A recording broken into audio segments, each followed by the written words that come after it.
Hello guys, today we're going to do a video on Shadow of the Tomb Raider using a variety of GPUs. I'll be trying out every GPU that I can get my hands on, since it will be going free on the Epic Game Store in about an hour from when I post this, hopefully.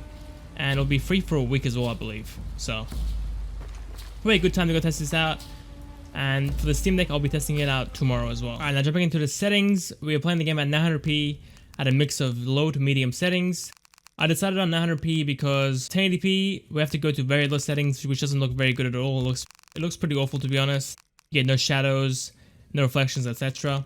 So 900p, but we're playing the game at a mix of low to medium settings. So the game isn't as pixel dense as 1080p, but it will look better since our textures and shadow quality and all that will be higher. This preset, I'm aiming for 30 FPS. Playing at 60 FPS isn't really doable with this card at this point, unless you want to play at like 480p or something like that, which isn't really worth.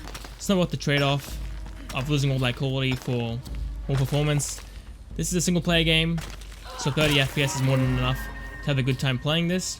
And from my experience, you will get some dips into the mid-20s still, the mid to high 20s. But for me personally, it's not that big of a deal.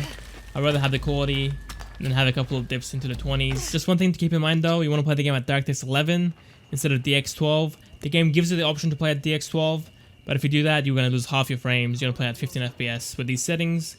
And some of the textures in the background aren't going to load. You're just going to have a blank background and you can see through the walls, which isn't very good at all.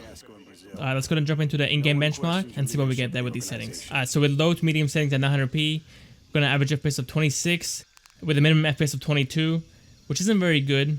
So I'm going to go ahead and rerun the test at the low preset and see if we can get a improvement there. With the low settings now, we're going to average FPS of 29, which is far better, way closer to 30 FPS. But our minimum FPS is still 22, so it's not perfect, but it lets you play the game. And it's free, so you might as well try it out. Alright, now jumping up to the GTX 1050 Ti, I'm going to be doing two presets for this game, a performance mode and a quality mode. Where I'm going to be going for 60 FPS at performance and 30 FPS with quality. Now starting it off with the quality mode, we're going to be playing the game at the high preset, with a few settings turned off or turned to low. Like shadow quality is turned to low, and bloom and motion blur and SSR have been turned off fully, and hopefully we can hold a stable 30 with this preset. Alright, let's jump into it. Alright, now jumping into it, we are able to hold 40 FPS so far. We just had to dip into the high 30s there, which isn't surprising. I'm giving us a bit of headroom in case we do run into a more heavy scene where we do lose a couple of frames. And with these settings, we have around a 10 FPS headroom in case of a heavy scene, which I hope is plenty. But yeah, the game looks fantastic at high settings. Can't really complain about how this game looks. And the actual aiming feels good as well. And the overall feel, there's no stuttering or any lagging. This game does have some fight scenes to it, obviously. And you want to get 60 FPS for those, but unfortunately we can't have quality and have the FPS to go with it at the same time. And here's the result for the high preset 1080p. We got our average FPS of 46 with a minimum FPS of 34. Alright, now for the 60 FPS mode, we're playing the game at the lowest preset and playing the game at 900p. It doesn't look the best at all, but you gotta make some sacrifices to be able to play the game at 60 FPS. And these are the settings I went with. And now the lowest settings, you don't get shadows, which is awful. Looks very bad. But the FPS is in the 60s to 70s even. So if you don't care about the quality, then this might be a good option for you to get 60 FPS. But for me personally, I would play the game at high settings, 1080p, but get 30 to 40 FPS. Alright, let's go jump into the in-game benchmark and see how we do there. We got an average FPS of 62 with a minimum FPS of 48. Our minimum FPS could be for a split second, but we did fall below 60 at some point during the test, which isn't ideal, but still very close to 50 FPS anyway. So yeah, let's go and jump up to our next card, the GTX 1060. Okay, now playing with the GTX 1060, we get the benefit of playing the game at 1080p and at high settings while getting 60 FPS. Okay, this should work. So I'll go ahead and jump into the settings in a second. But it will be the same as the GTX 1050 Ti. It's a mix of high settings with a few features turned off, like shadows and all these extra settings here, like bloom and motion blur. But everything else is kept to its default at the high preset. But the way it's running right now, we are able to hold 70 FPS on average. So I guess technically you could go ahead and play the game at ultra settings if you want. But that will give you far less headroom in case of a heavier scene. Now one thing that I forgot to mention is that we are actually running the 6GB version of this card. So as you can see, the VRAM usage is at 4.5 gigs already at high settings. So if you're running the 3 GB version, you want to turn the settings down to medium or low, so you don't go over your VRAM limit. Here's the results of the actual benchmark. Got an average FPS of 65, the minimum FPS of 49. So we can't hold a perfect 60. In those heavier scenes, we will have some dips into the 50s, but for the majority of the game, should be a very good experience with these settings. Alright, let's go and push it up to the RTX 2070. Okay, now we're playing the game with an RTX 2070. We're playing the game at 1080p, and we're running the game at the max preset, without bloom and without motion blur. And as you can see, we're getting 120 FPS right now. This area isn't as intensive as the other areas. As we could see, with the 1060, we're getting 70 FPS here.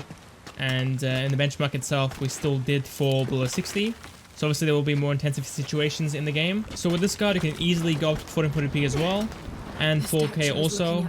But I would not play at max settings at 4K. I would probably play at medium settings, and 1440p I'll play the game at high settings. At 1440p we lost about 20 to 30 FPS.